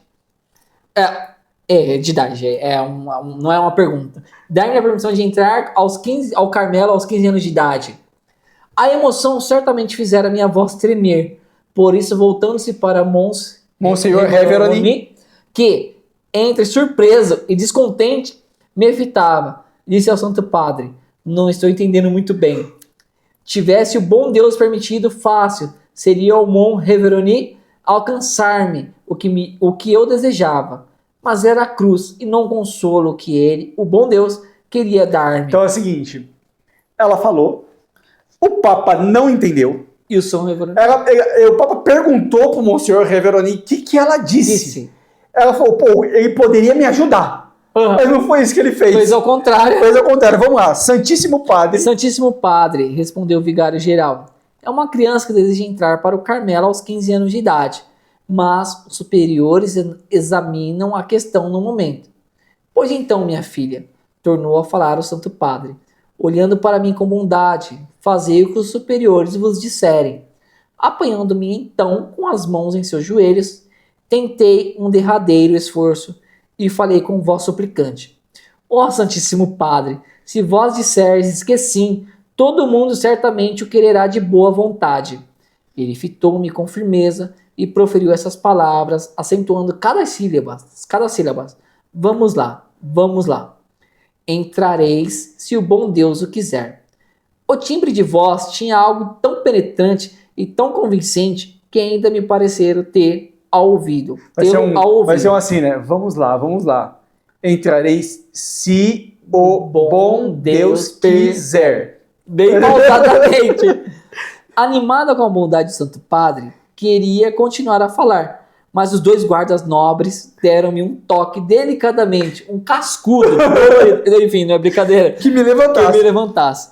Vendo que não adiantava, tomaram-me pelos braços, o Monsenhor Reveroni ajudou-os a erguer-me, pois eu continuava ainda com as mãos juntas, apoiadas no joelho do Papa. Agora os guardas levantaram ela, o Monsenhor Reveroni levantou ela e ela tá presa no Papa. O Papa segurando tudo. Pai, e foi a força que me... Pois eu continuava ainda com as mãos juntas apoiadas no joelho de Leão XIII. E foi a força que me arrancaram os seus pés. No momento em que eu era assim tirado do Santo Padre, pôs a mão sobre meus lábios e ergueu-a depois para me deitar a bênção.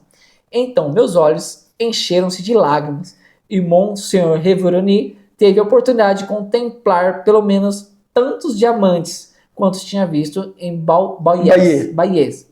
Os 2 guardas nobres levantaram-me carregada, por assim dizer, até a porta, onde o outro me deu uma medalha do Papa Leão XIII. Celina, vindo atrás de mim, fora testemunha da cena que acabava de desenrolar-se. Quase tão comovida quanto eu, teve ainda assim a coragem de pedir ao Santo Padre uma bênção para o Carmelo. Monsieur Reveroni respondeu com voz descontente: já está abençoado, o Carmelo. O bondoso Santo Padre tornou a falar com carinho: oh, sim, já tem a bênção. Você vê que assim, cara, elas saíram arrastadas. Todo mundo passou a pedir a bênção. O guarda dava um toquinho e a pessoa levantava. Ela não, ela pega na mão do Papa, levanta a mão do Papa. Quer falar perto do ouvido do Papa. O Papa diz, não, assim, até diz, só se o bom Deus quiser, né? Isso. Se o bom Deus quiser, ouça os seus superiores, somente se o bom Deus quiser. Ela ainda assim tenta, chora, o guarda pega ela quase abraça o joelho do Papa. Se ficar presa, ela fica soldada ali. Você tá soldada aí. Ai, vamos lá. Antes de nós, papai viera prostrar-se aos pés de Leão XIII. Então, assim, depois a gente vai ver no rodapé que a Celina vai dizer, provavelmente para Inês, que não, foi ao contrário. Os pais vieram depois e não antes dela. Os homens foram antes e depois delas. Após as senhoras e os sacerdotes, e não antes, como ela disse. Isso. Vamos lá, 176. Meu querido pai. Meu querido papai teve muito pesar quando me encontrou em lágrimas à saída da audiência. Fez tudo para me consolar, mas foi debalde. No fundo do coração, sentia o grande paz, pois tinha feito absolutamente tudo o que estava ao meu alcance. Em resposta ao que o bom Deus solicitava de mim, contudo a paz conservava-se no fundo, enquanto a amargura enchia minha alma. Pois Jesus se mantinha calado. Parecia estar ausente. Nada me revelava a sua presença. Isso é interessante com os santos, né? Isso sempre acontece. Então, ela sentiu no coração que deveria insistir até o Papa, insistiu até o Papa, foi lá até o final, não teve êxito. Mas mesmo assim... Mas assim, claro que ao longo da peregrinação, a conversão dela foi se fortalecendo pela vida e pela história de tantos santos que ela presenciou. Agora, diante da frustração, o que Deus faz? Retira a sua presença. Que é justamente o teste para os santos, é a chamada noite escura. São muitas noites escuras, né? Você viu aqui novamente a aridez. Ela não está sentindo nada, a não ser muita tristeza. E se ela sente tristeza, do lado de fora também está triste. Tá chovendo, vamos lá. Tirar toda vez naquele dia... naquele dia o sol ainda por cima não se animou a brilhar. E o formoso céu azul da Itália, carregado de nuvens escuras... Não parava de chorar comigo. Parava de chorar comigo. Era o fim. A viagem não oferecia nenhum atrativo aos meus olhos. Uma vez que a meta tinha falhado, não obstante, as derradeiras palavras do Santo Padre deveriam ter me consolado. Não eram, com efeito, uma verdadeira profecia? Apesar de todos os obstáculos, cumpriu-se o querer de Deus. Não permitiu às criaturas fazerem o que bem entendesse, mas o que era de sua vontade. Tempos atrás, tinha me oferecido ao menino Jesus... Peraí, muito importante, porque assim, né, ela está escrevendo esse livro já do Carmelo. Então o que ela está dizendo então aconteceu o que ele quis. Não do jeito que eu queria, mas do jeito que ele queria. Agora começa uma passagem muito interessante, a partir de agora, porque é Santa Teresinha do Menino Jesus.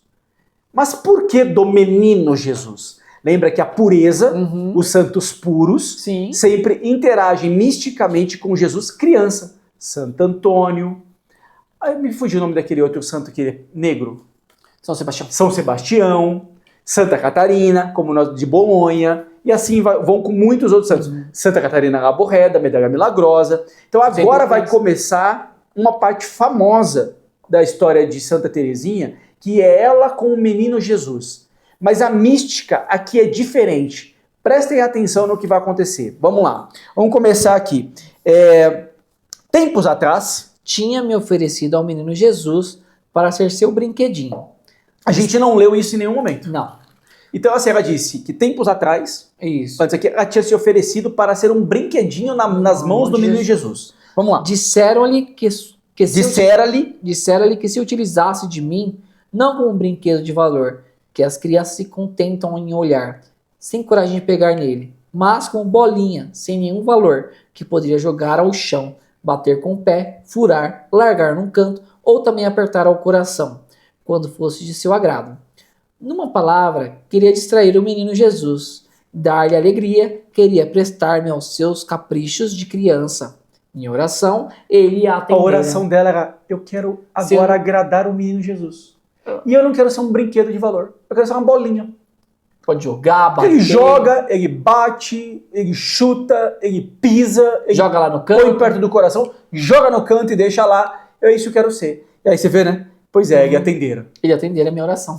Em Roma, Em Roma, Jesus furou seu brinquedinho, ela é um brinquedinho. querendo ver o que havia por dentro. Depois de tê-lo visto, ficou contente com a descoberta. Deixou tombar a bolinha e adormeceu. Que foi, né? Assim, em Roma, como ela não teve o desejo atendido, Sim, ele furou a bolinha. furou a bolinha. Só pra ver do que ela era feita. E ficou Como é feliz. que é seu interno, né? Mas largou ela. Que é a ausência que ela sentiu de Deus, Sim. né? Que fez em seu tranquilo sono. O que aconteceu depois com a bolinha abandonada?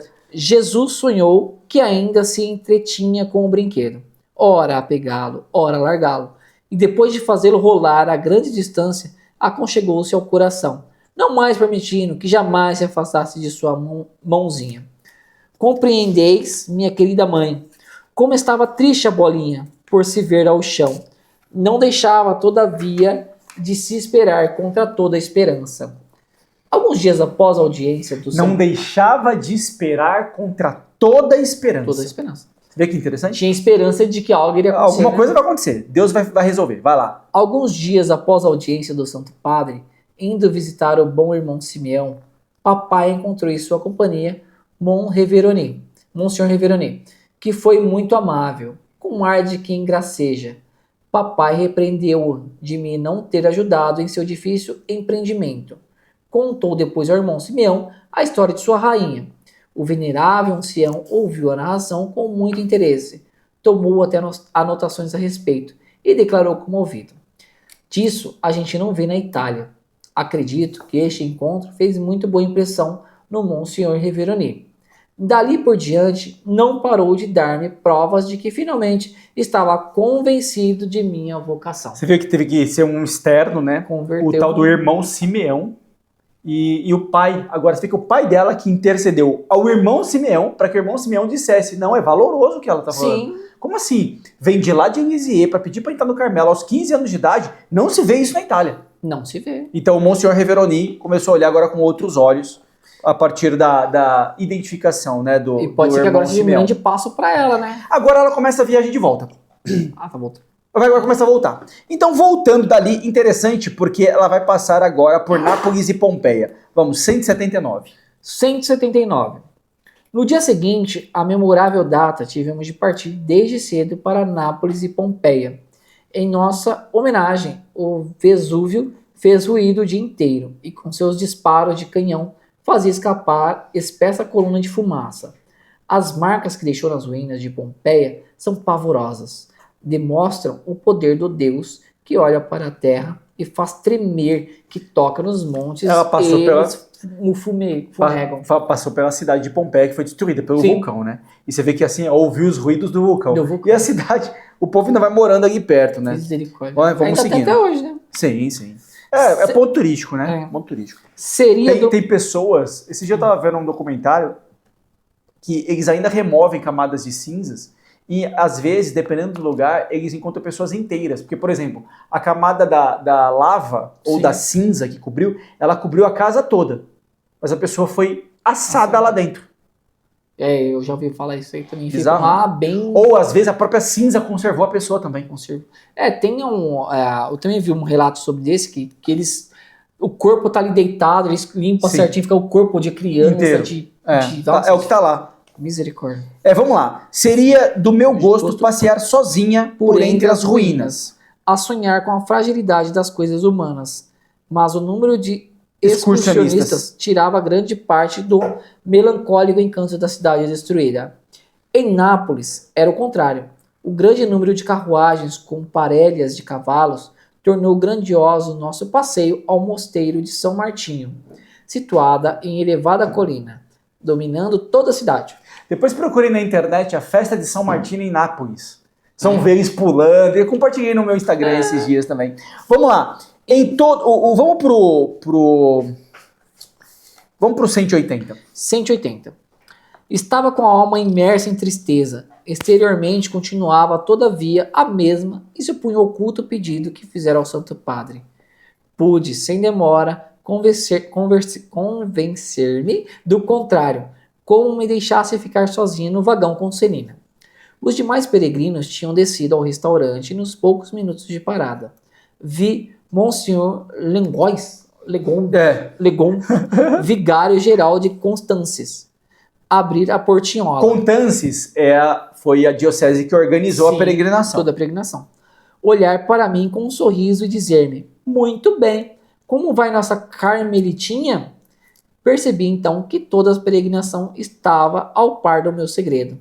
Felizmente, ninguém me tocou no assunto, mas pela maneira simpática de olharem para mim, deduzi que meu pedido não tivera má repercussão.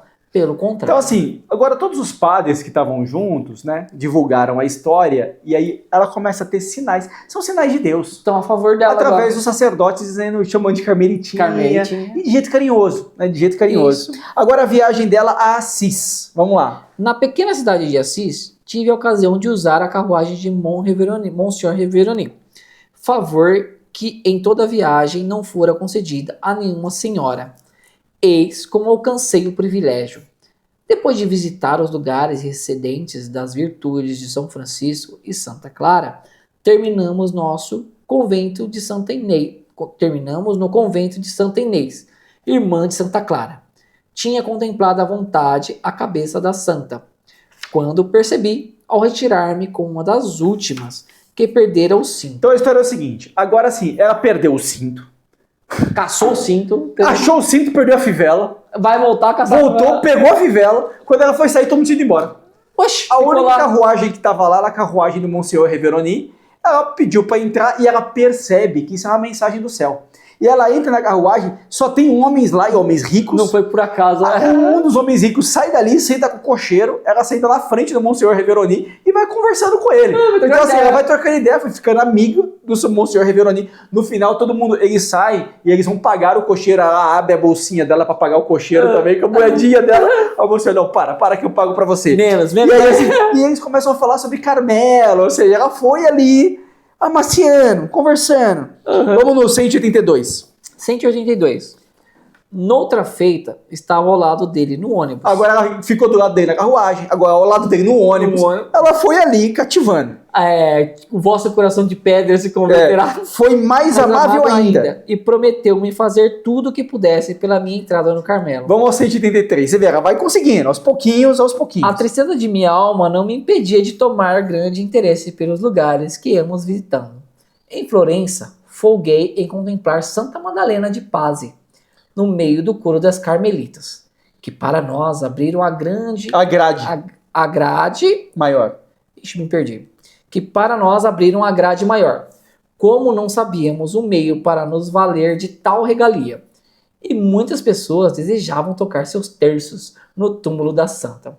Só havia eu em condição de passar a mão através da grade, porque era pequenininha, né, pro jeito. Por essa razão, todo o mundo me trazia terços e sentia-me muito honrada com o meu ofício. Sempre encontrava recurso de tocar em tudo. Até pela casa que eles levavam. Desta forma, pudemos venerar na igreja da Santa Cruz de Jerusalém, em Roma. Várias partículas. Desta forma, pudemos venerar na igreja da Santa Cruz de Jerusalém várias partículas da verdadeira cruz. 2 espinhos e um dos sagrados cravos, contido em magnífico relicário, lavrado em ouro, mas sem vidro. Legal, né, cara? Você vê que essas relíquias, até as relíquias da Santa Cruz, ela encontrou. Então lá. Com isso, quando venerava a preciosa relíquia, descobri um meio de enfiar o dedinho num dos orifícios do relicário e consegui tocar no cravo que fora banhado no sangue de Jesus. Cara, ela enfiou a mão no relicário. Essa menina é doida. Ela é indomável, cara. Ela é imparável. Mas ela derruba o cravo. Tocou o dedo no cravo que furou a mão de Jesus. Mulher doida. Era realmente arrojada demais. Ela mesmo fala, Eu era arrojada. Ela me para, eu sou imparável. Felizmente, o bom Deus me enxerga Felizmente, o bom Deus que enxerga o fundo dos corações sabe da pureza de minha intenção e que por nada deste mundo quereria desagradar-lhe. Para com ele procedia como criança que julga ser-lhe tudo permitido e considerada como os próprios tesouros de seu pai. Você vê que assim, cara, é isso, ela se comportou bem como uma criança ainda. Ela é uma criança. As coisas do pai, ela tem 14 anos. 14 anos. Mas assim, ela se comportou desse jeito, ela queria... Ela Entender mesmo disse, tudo, né? pegar A tudo, tristeza ver de minha tudo. alma não me impedia de tomar grande interesse pelos lugares que íamos visitando. Eu queria tudo. Vamos no 184. Não consigo ainda compreender... Por que razão as mulheres na Itália são tão facilmente excomungadas? Era-nos dito a cada passo, não andeis por aqui, não andeis por ali, senão ficareis excomungada. Ó, como são desprezadas as pobres mulheres. Entretanto, elas amam o bom Deus em número muito superior aos homens, e na paixão de Nosso Senhor tiveram mais coragem do que os apóstolos, enfrentaram as injúrias dos soldados, tiveram o ânimo de enxugar a adorável face de Jesus. Não padece dúvida, por isso permite ele que sua partilha na terra seja o desprezo, pois o escolheu para si próprio. No céu, saberá mostrar que seus pensamentos não são dos homens, porque então os últimos serão os primeiros. Muito interessante isso, né, cara? Isso tem a ver com o jansenismo. Isso tem a ver com o jansenismo. Que tudo que é pureza. Não podemos nos esquecer que até São Pio X, né, e Santa Teresinha está na época do Papa Leão XIII, e depois do Leão XIII virá o Papa Pio X. Então, até o Papa Leão XIII, a comunhão não era frequente nas missas, a homilia não era frequente nas missas, de semana nunca, só de domingo era mais comum, mas também não era tão frequente. E tudo era pecado. O jansenismo era isso, uma heresia que dizia que somente as pessoas puras poderiam comungar, poderiam participar dos outros sacramentos. Então isso excluía muita gente. E como a sexualidade sempre teve vinculada com a questão de pureza, o jansenismo herdou aqui, né, no século XIX, coisa que os judeus falavam lá no Antigo Testamento, em relação às mulheres menstruadas, em relação às mulheres serem causas de impureza e por aí vai. Ou seja, um horror. O que Santa Teresinha está dizendo aqui, isso não está certo, isso não está certo, mesmo porque nas igrejas se vê mais mulheres do que homens. Na cruz estavam mais mulheres e foram elas as corajosas que enxugaram o rosto de Jesus. Tanto é que ela vai dizer assim, não padece dúvida, por isso permite Deus que sua partilha na terra seja o desprezo, pois o escolheu para si próprio. Jesus escolheu o desprezo para ele. Então que a partilha aqui vai ser o desprezo. Então isso quer dizer o seguinte, que se unir a Jesus, por vezes, é ser desprezado nesse mundo. E ela conclui, né? Porque então os últimos serão os primeiros. Então por isso vai. Aqui ela continua com a viagem, tentando ser paciente com tudo que estava acontecendo, né, cara? Nada deu certo. Nada deu certo. Nada deu certo. Mas enfim, ela segue a volta dela. Vamos no 185, vamos pegar aqui a passagem dela, porque ela foi até a Torre de Pisa. Vamos lá. Tá. 185. Depois de visitarmos ainda Pisa e Gênova. Isso. Gênova. Regressamos à França. No percurso, a vista era magnífica. Ora, ladeávamos o mar. A estrada de ferro chegava ali tão perto que me dava a impressão de que os vagalhões nos alcançariam. O espetáculo provinha de uma tempestade, era de noite, o que tornava a cena mais imponente. Ora, surgiam planícies cobertas de laranjais, com frutos maduros, verdes oliveiras, com sua folhagem miudinha, graciosas palmeiras. Ao cair da noite, víamos as numerosas enseadas no mar iluminarem-se com profusão de luzes, enquanto no céu cintilavam as primeiras estrelas. Isso vê que assim, ela tá vendo as belezas. Repassando na madrugada, mas ela diz assim, tendo contemplado bastante as belezas da terra, eram as do céu objeto de seus desejos. E para as transmitir às almas, queria constituir-me prisioneira. Outro ponto, assim, agora ela já retorna, né, cara? Retorna para Lisieux. Ela chegou em 25, você vê aqui assim, ó. Apenas chegadas em Lisieux, nossa primeira visita foi ao Carmelo. Que a entrevista não foi aquela. Porque chegar no Carmelo, a gente vai contar tudo pra todo mundo, né? Aham. Todo mundo começa a perguntar tudo, como é que foi com o Papa, como é que foi com o Bispo, como é que foi com todo mundo. E assim, depois foi recomendado pra ela, como o Papa tinha falado, né? Vai ser o que os superiores disserem. O que a Inês tinha dito pra ela, então escreve pro Bispo. Sim. Né, pedindo autorização. Ela escreve uma cartinha muito simples, o tio dela lê a carta e fala, não, simples demais, escreve de novo. Ela escreve uma carta melhor, refaz aquilo ali, ela refaz a carta, manda a carta outra vez, mas aí, cara, ela manda a carta e começa a ficar angustiada. Então vem aqui, ela posta a carta no correio, vai pro outro lado, pra outra página, que vem agora aqui assim, né, com a fé de ali encontrar permissão, né, nessa carta, de pôr-me a salvo. Mas cada manhã vinha nova decepção. A decepção é porque não chegava a resposta. Que, aliás, não abalava a minha fé. Agora, pedi a Jesus rompessem meus laços. Ele rompeu-os, mas de maneira muito diferente do que eu esperava. Chegou a bela festa de Natal e nada de Jesus acordar. Largou por terra sua bolinha, sem lhe deitar um olhar sequer. Nossa. Ele abandonou. Jogada mesmo. Vamos dar uma olhada agora ali no 188. 188. Na tarde da radiosa festa que passei entre lágrimas, fui visitar as Carmelitas. Grande foi minha surpresa quando, ao abrir-se a grade, dei com os olhos do encantador menino Jesus, tendo na mão uma bola, sobre a qual estava escrito meu nome, em lugar de Jesus, muito pequeno para falar. As Carmelitas cantaram em minha honra um cântico composto pela minha querida mãe. Cada palavra me derramava na alma uma consolação bem deliciosa. Jamais esquecerei a delicadeza do maternal coração que sempre me acumulou das mais finas ternuras. Depois de agradecer com a efusão de aliviadas lágrimas, contei as surpresas que minha querida Celina... Então, segura um pouquinho. Você vê, cara, no outro dia depois do Natal... elas foram, né, na tarde da radiosa festa que passei entre lágrimas, né? Então, o dia 25 agora à tarde, dia 25 à tarde elas foram no Carmelo. Quando abriu a grade, o que as freiras fizeram? Uma bolinha na mão do menino Jesus. As freiras colocaram uma bolinha na mão do menino Jesus com o nome dela, cara. E como é que as freiras sabiam? Isso é muito bacana, cara. Mas assim... Parece que até as freiras já estão esperando a entrada dela. Agora a história já começou a se espalhar. Até ela já tá percebendo, ela começa a perceber que... Jesus tá caminhando. A coisa tá andando mais forte. E ela vai contar agora o seguinte, pois olha o que a Celina fez ontem comigo, né? Fez no dia da noite anterior. Contei a surpresa que minha querida Celina me tinha preparado quando voltávamos da missa de meia-noite. Qual foi a surpresa? Então... Em meu quarto, encontrei dentro de um lindo recipiente um naviozinho que trazia o menino Jesus a dormir, com uma bolinha ao seu lado. Sobre a vela branca escrevera a Celina essas palavras: eu durmo, mas o meu coração está de guarda. E sobre a embarcação está esta única palavra: abandono.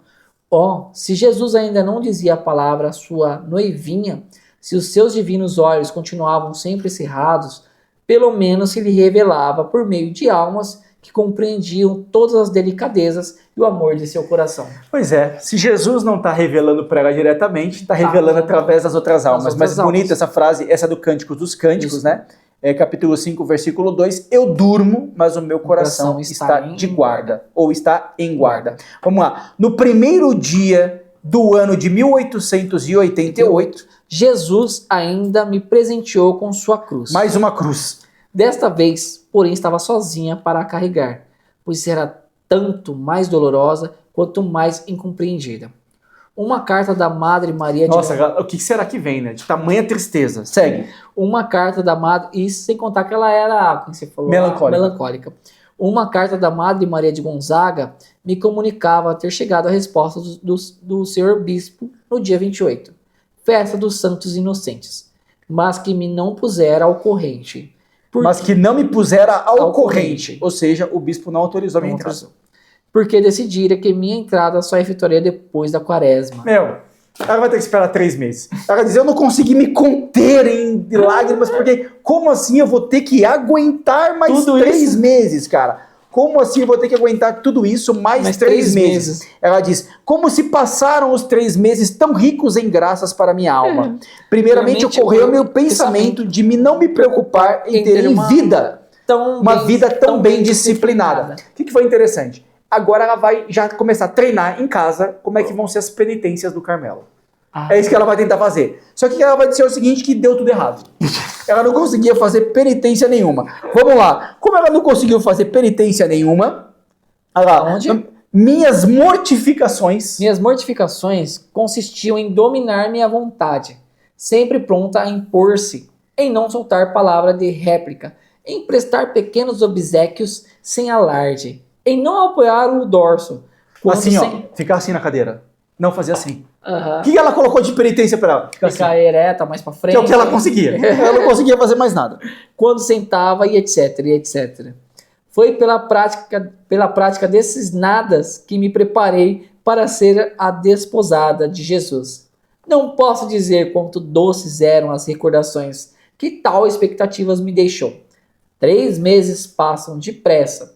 Afinal, chegou um momento tão ardentemente desejado. E terminamos o capítulo 6. Linda a história dela. Viajamos de Lisieux a Roma e voltamos. Que rolê, velho! Passamos assim, legal a narração dela sobre a Suíça, a narração dela sobre cada pedaço que ela trouxe de lá. Ela raspou a parede da casa da Sagrada Família em Loreto. Assim, ela desceu no Coliseu, cara, da arena do Coliseu. Indomável. Santa Teresinha, indomável, em busca pela relíquia dos santos. Mas você vê, finalmente, ela conseguiu o que ela desejava. Né? Buscou ardentemente, lutou ardentemente. Anos, né? E ela vai, aos 14 anos, ela vai entrar na quaresma, na verdade, né? Então ela vai entrar aos 15 anos. É isso que a gente vai ver, que ela vai estar entrando já. Porque ela faz aniversário dia 2 de janeiro.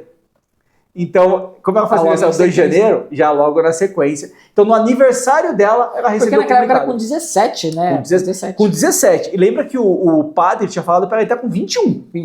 Né? Vamos falar disso. Ela vai dizer o seguinte, ela recebeu no primeiro dia do ano de 1888 a carta, dizendo que ela entraria na quaresma. Um dia antes do aniversário dela. Caraca. Muito bem, gente. Rolê, que vida maravilhosa de Santa Teresinha. Espero que vocês tenham gostado do capítulo 6. Vamos agora ao capítulo 7. O capítulo 7 agora já diz respeito aos primeiros anos no Carmelo. E aí já temos uma santa formada. Meu né? Deus. Formada. Agora eu vou ler o capítulo certo. A gente vai... Que é o capítulo 7, aqui é a história dela no Carmelo. E depois do capítulo 7, basicamente, a gente, se não me engano, tem só... Não sei se tem mais um capítulo só ou não. E já se encerra o manuscrito A. E aí termina o manuscrito A. Talvez o próximo episódio... Ah, não, tem mais um capítulo sim, que é o capítulo 8, desde a profissão até o holocausto de amor. Então temos mais 2 capítulos e termina a primeira parte do História de uma Alma.